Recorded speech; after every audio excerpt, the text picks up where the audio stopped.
राजयोगिनी दादी प्रकाशमणि जी की 6वीं पुण्यतिथि पर गॉडलीवुड स्टूडियो की श्रद्धा भरी विशेष प्रस्तुति।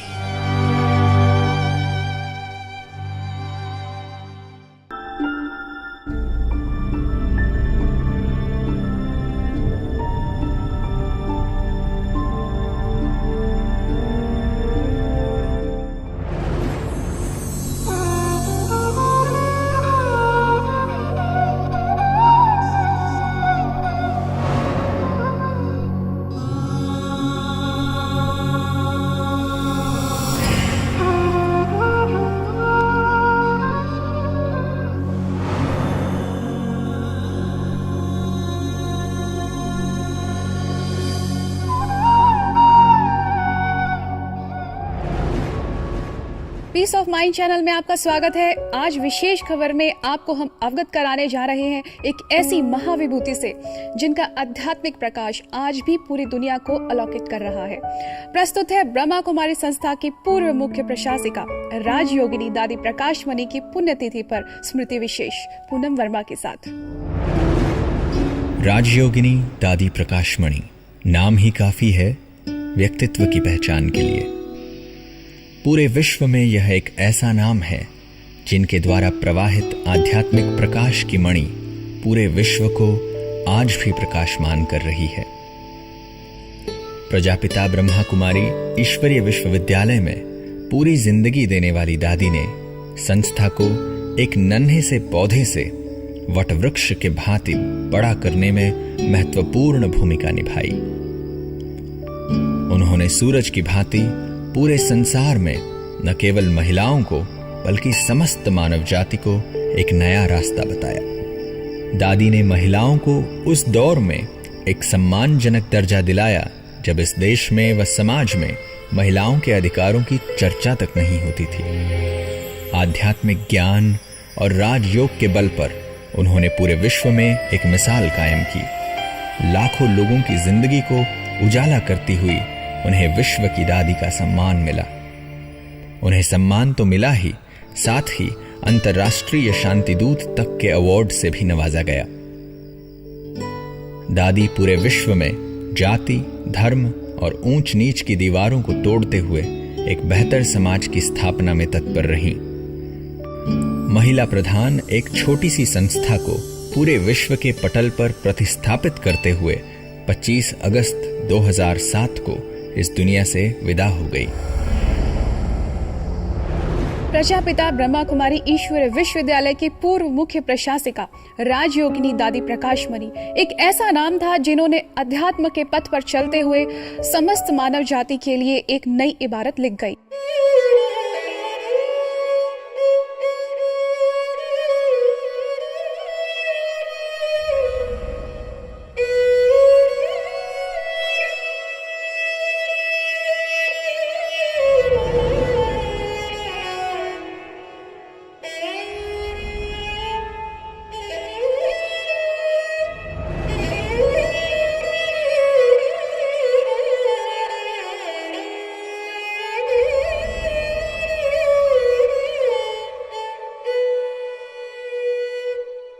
दादी प्रकाशमणि का जन्म सन 1922 में हैदराबाद सिंध में हुआ, जो अभी पाकिस्तान में है। उनका लौकिक नाम रमा था और बचपन से ही उनमें होनहार बीरवान के प्रबल लक्षण दिखाई देने लगे थे। उनके पिता स्वामी गंगेश्वरानंद जी के शिष्य थे। वे व्यापारी होने के साथ साथ एक प्रसिद्ध ज्योतिषी भी थे। उन्हें यह पता चल गया था कि उनकी बेटी शादी नहीं करेगी और मीरा जैसी एक विश्वविख्यात साध्वी बनेगी। इसलिए उन्होंने कभी भी उसे भौतिक साधनों के प्रति आकर्षित नहीं किया। 8 वर्ष की उम्र से ही वह श्री कृष्ण की भक्ति में लीन रहने लगी थी। उसकी प्रतिदिन की दिनचर्या में पूजा पाठ आदि शामिल था।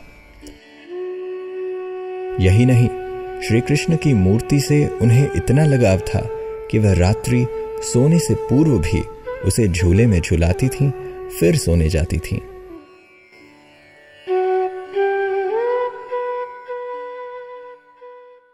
दादी जी के अंदर सभ्यता और विनम्रता के भाव इतने प्रबल थे कि बड़ों का आदर करना और मीठे बोल बोलना उनके संस्कार में था। इसलिए परिवार के साथ स्कूल में भी कभी किसी की डांट तक नहीं खाई। सादगी और सात्विकता भी उनमें जन्मजात गुण थे। उन्हें श्री कृष्ण के साक्षात्कार की प्रबल इच्छा थी। दादी प्रकाशमणि जी यानी रमा को बचपन से ही श्री कृष्ण से मिलने की प्रबल इच्छा थी, इसलिए वह दिन रात उसकी भक्ति में डूबी रहती थी।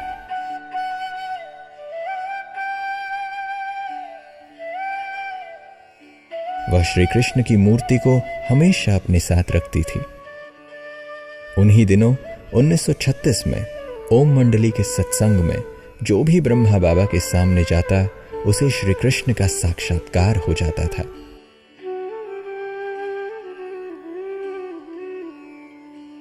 श्री कृष्ण से मिलने की लालसा दादी को ब्रह्मा बाबा के समीप ले गई और वह अपनी सहेली के साथ सत्संग में जाने लगी।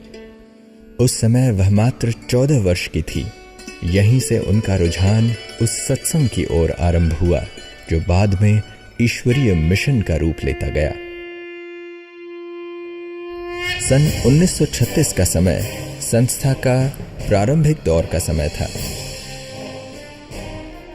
जैसे ही दादी ब्रह्मा बाबा के संपर्क में आई, उन्होंने ये तय कर लिया कि अब इसी रास्ते पर ही चलना है।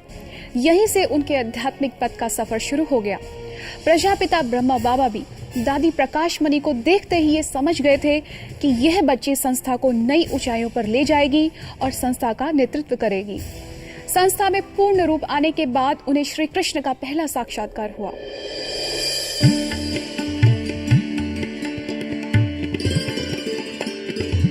दादी जी अपने व्यवहार और कर्तव्य निष्ठता से हर किसी को आकर्षित कर लेती थी। बाबा के सानिध्य में उनकी त्याग और तपस्या गति को पकड़ने लगी। सन 1936 में एक दिन रमा जब अपने घर में सोई हुई थी, तभी उन्हें बांसुरी बजाते श्री कृष्ण का साक्षात्कार हुआ। यही नहीं, श्री कृष्ण के पीछे एक सफेद फरिश्ते को भी देखा। दादी को लगा जैसे कि मैं सत्यनारायण भगवान को देख रही हूं। अब वह धीरे धीरे ओम मंडली में रमती गई, जहां 14 वर्षों तक ब्रह्मा बाबा ने उनके साथ कई माताओं बहनों को इतनी गहन योग तपस्या कराई जो वे अंदर ही अंदर परिपक्व होती गई।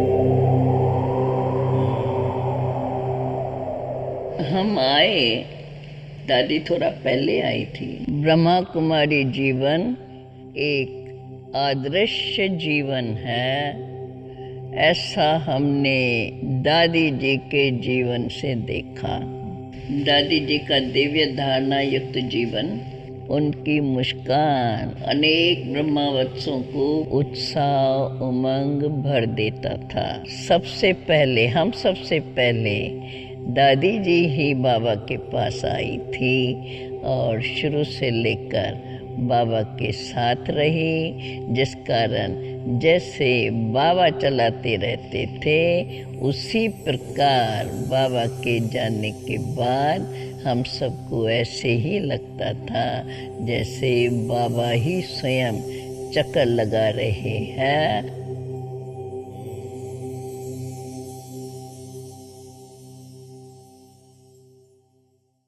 संस्था में आने के बाद दादी ने कभी पीछे मुड़कर नहीं देखा। वे धीरे धीरे आध्यात्मिक ऊंचाइयों को छूते हुए एक महान व्यक्तित्व के रूप की ओर अग्रसर हुई। उनकी इस योग्यताओं के आधार पर पहली बार प्रजापिता ब्रह्मा बाबा ने सन 1954 में संस्था का प्रतिनिधित्व करने के लिए दादी के साथ संस्था का एक दल जापान दौरे पर भेजा, जहां उन्होंने द्वितीय विश्व धर्म सभा को संबोधित किया।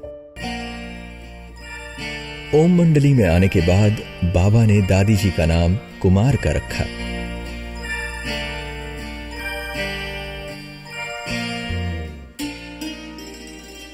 वह एक तेजस्वी आध्यात्मिक नेता के रूप में उभरने लगी।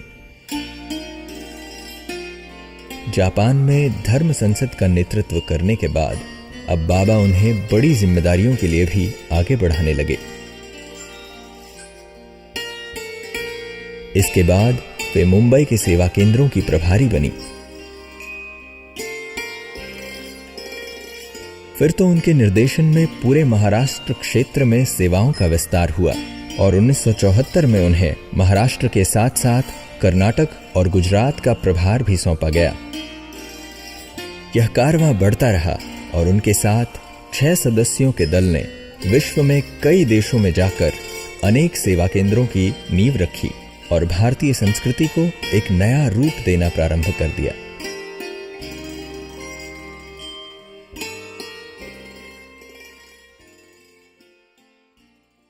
दादी जी मेरी माँ जैसी थी, जिसको मैं माँ थी, माँ जैसी क्या, जिसको मैं भूल नहीं सकती हूँ कभी भी। ये वही कमरा है जहाँ मेरी प्यारी दादी रहती थी और इसी कमरे से अनेक आत्माओं का कल्याण हुआ। हमें भी बहुत पालना मिली, बहुत प्यार मिला। दादी की प्यार भरी गोदी में खेले और जो भी आता था दादी जी उनसे मिलती थी, उसकी समस्या का हल करती थी, उनको प्रेम देती थी। आज भी हमको यही फीलिंग आती है, मेरी प्यारी दादी यहाँ ही बैठी है, यहीं पर है, कहीं गई नहीं है। और आज भी वो मेरे से बहुत दिल की बातें करती है और मेरे को बहुत प्रेरणाएं देती है। हर कार्य में उनकी गाइडेंस पर जैसे पहले करती थी वैसे अब भी मैं कर रही हूँ।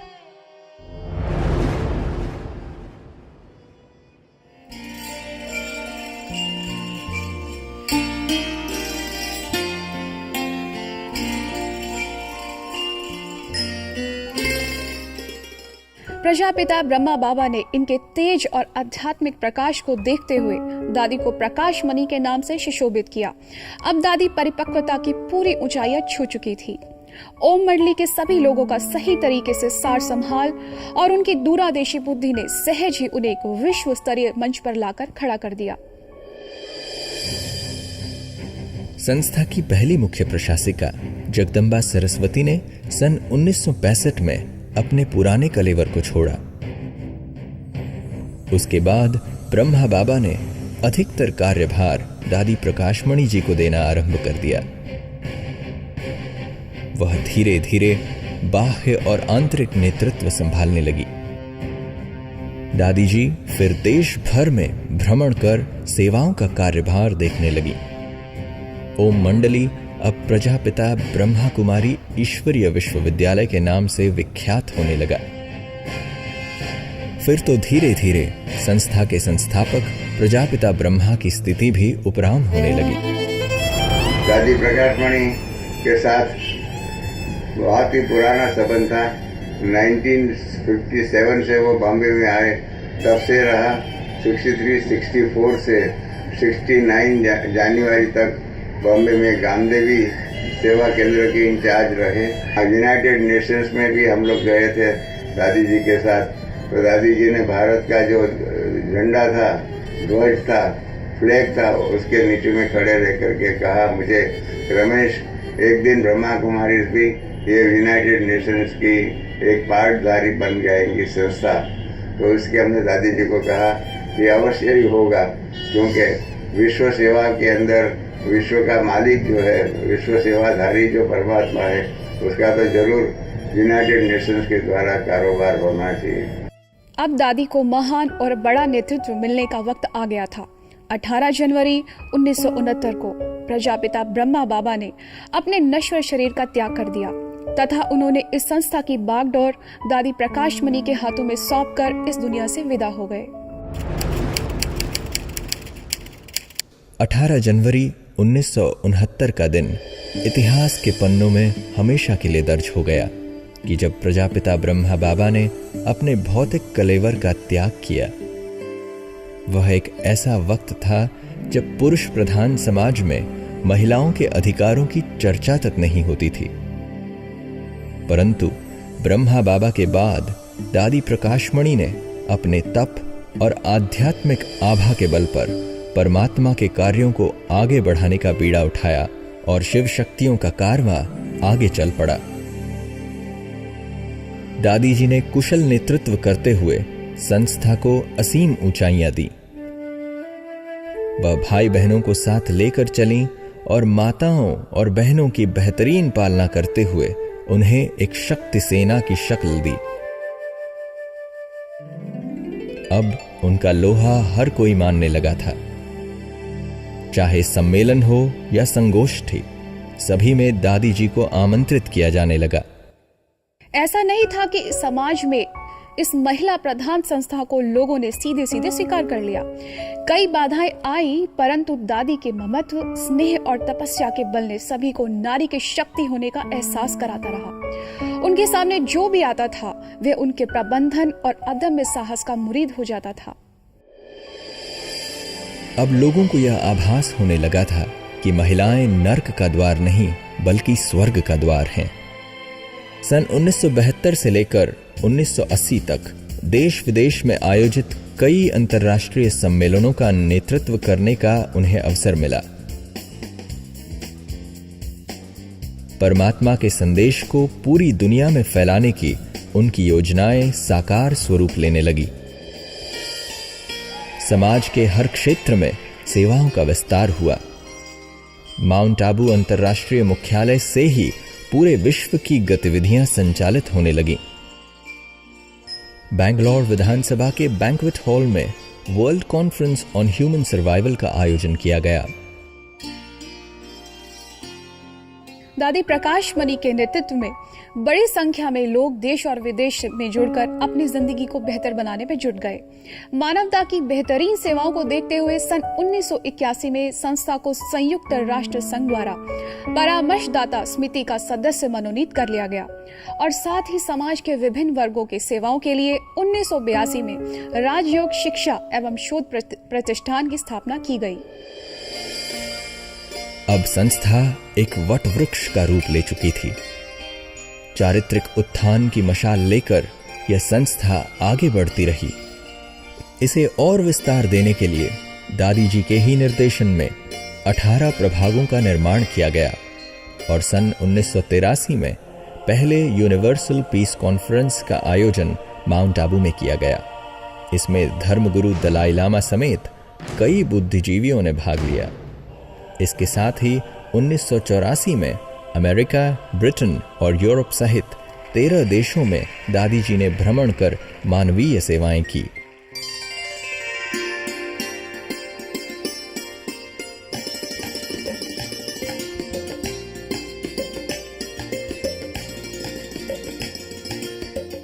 मैं कौन, मेरा कौन और मुझे क्या करना है, वो मैंने मीठी दादी से सीखा। अभी दादी दादी दादी दादी दादी कहे तो दादी के वंडरफुल बचपन से लेकर के दादी को देखा था। ज्ञान में आने के पहले भी दादी साधारण लड़की नहीं थी। जब बाबा की बनी तब से लेकर के दादी को दादी कहा। लंदन में यहाँ भी कहाँ का दादी मुझे ऐसे बाकी पहन के बैठी है। वो फोटो बड़ा अच्छा, जब मैं फोटो देखती हूँ दादी मुझे ऐसे गले लगा के खड़े खड़े खड़े। लंदन में भी बगीचे में ऐसे प्यार कर रही थी। ऐसे फोटो जहाँ तहाँ देखा ही पड़ता है, पर फोटो तो फोटो है, पर अंदर जो भाषा ली हुई है वो तो दिल में अंदर छपी पड़ी है ना।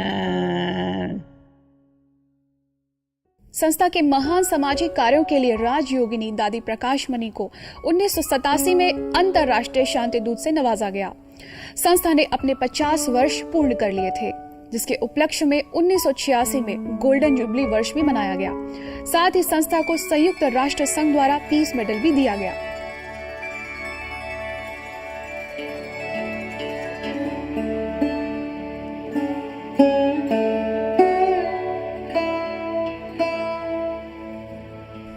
अब संस्था अपने बृहद रूप को धारण कर चुकी थी। चारों ओर सेवाओं का विस्तार होने लगा था, जिसके तहत पूरे विश्व में शाखाओं का खुलना प्रारंभ हो चुका था।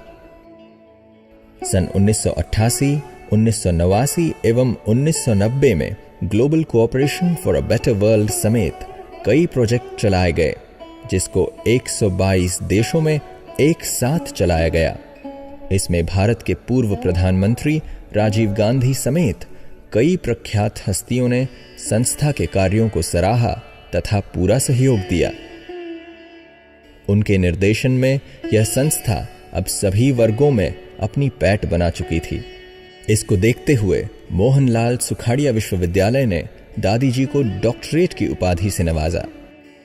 जैसे वो मिलती थी तो बहुत ही अपनेपन की भावना, अपनेपन की बातें आती थी और साथ में ज्ञान और योग के हिसाब से भी उनका जीवन बहुत ही सुंदर था।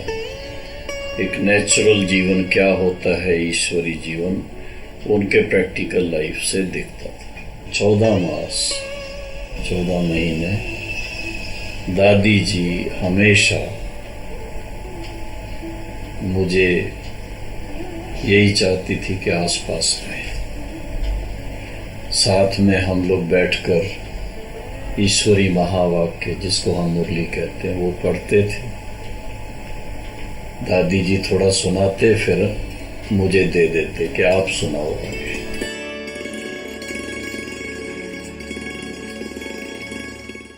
दादी प्रकाश मणि केवल आध्यात्मिक ज्ञान ही नहीं बल्कि समाज के हर तबके के लोगों की सेवा के लिए हमेशा तत्पर रही। चाहे वह सूखा हो या सर्दी, हर वक्त वे समाज की सेवाओं के लिए तरजीह देती थी। उन्हें चाहे बच्चा हो या बूढ़ा, हर कोई दादी के रूप में ही देखता था तथा अपना समझता था। दादी जी ममता की अवतार बन चुकी थी। उनके सामने कोई भी छोटा या बड़ा नहीं था। जो भी उनके सामने आता वह उनका होकर रह जाता। जीवन में सुख का अनुभव करना है तो सर्व के प्यारे बनो। सर्व के, एक से क्यों बनो, सब के बनो। जो भी संबंधी मित्र लौकिक अलौकिक जो है, सर्व के प्यारे बनो, किसका वैरी नहीं, तो सर्व से जाते। उनके बोल और आचार व्यवहार बिल्कुल वरदानी हो चुके थे। वह जिधर भी निकलती उधर सद्भावना की ब्यार बह निकलती। चाहे गरीबों को कंबल बांटना हो या राहत चारा बांटना हो, सब दादी जी के सानिध्य में होने लगा। वह बच्चों के साथ बच्चा तथा बड़ों के साथ बड़ा बनकर कार्य करती थीं। वह कभी बैडमिंटन तो कभी क्रिकेट खेलकर लोगों का दिल जीत लेती थीं। दादी ने विज्ञान और आध्यात्मिकता को साथ रखते हुए व्यक्तिगत उन्नति में इसका उपयोग किया। संस्था ने अनेक ऊंचाइयां प्राप्त की। दादी का आध्यात्मिक प्रकाश पूरे विश्व को आलोकित करने लगा। यही नहीं, दादी 87 वर्ष की उम्र में एक फरिश्ता हो चुकी थी। दैहिक उपराम रहते हुए 25 अगस्त 2007 को अपने नश्वर शरीर को त्याग कर इस दुनिया से विदा हो गई। दादी प्रकाशमणि जी का आध्यात्मिक प्रकाश पूरे विश्व में फैलने लगा। वह पूरे विश्व की दादी बन गई। उनके सानिध्य में संस्था ने विश्व के 138 देशों में आध्यात्मिक ज्ञान के जरिए जाति, धर्म और सरहद की दीवारों को तोड़ा। इसके कारण कई प्रदेशों के राज्यपालों तथा मुख्यमंत्रियों ने उन्हें राजकीय सम्मान भी दिया। दादी जी को देख करके ऐसे वो प्रकाश की मणि चमक रही थी। ऐसा सुंदर हर्षित चेहरा था जो मुझे प्रेरणा आई कि मैं भी अपनी जीवन ऐसे बनाऊं। दादी जी ने जितना दादी जी ने जिम्मेवारी का ताज पहना, उतना ही दादी जी ने लाइट अपने को रखा। दादी जी कभी नहीं किसी की कमी दिखाई, हमेशा कहती थी सब अच्छे हैं, सब अच्छे हैं।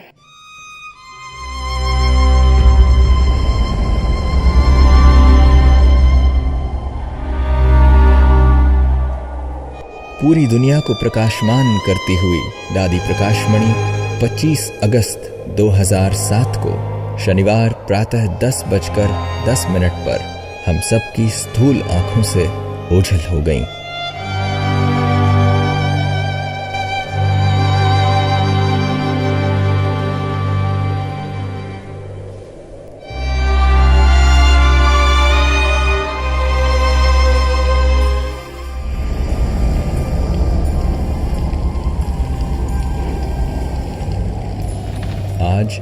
भले ही वह साकार रूप में हमारे बीच में नहीं है, परंतु उनका मार्गदर्शन आज भी लाखों लोगों की जिंदगी में ज्ञान की रोशनी भर रहा है।